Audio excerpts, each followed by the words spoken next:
மாணவர்களே, நாங்கள் இன்று தரைத்தோற்ற அம்சங்களில் 1:50,000 இடவிலக்கப்படத்தில் காட்டப்படும் தாழ்நிலங்கள் எவ்வாறு அடையாளம் காணலாம், தொடரடி நிலங்களை எவ்வாறு அடையாளம் காணலாம், உயர் நிலங்களை எவ்வாறு அடையாளம் காணலாம் என்பது பற்றி பார்ப்போம். தாழ்நிலங்கள் எனும் போது சமோயர கோடுகள்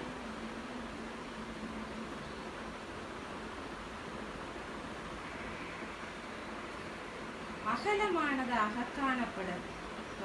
உயரம் கூடிய பகுதியிலிருந்து விலத்தி அந்த பகுதியில் சமதரை கொண்ட பிரதேசங்கள் காணப்படும்.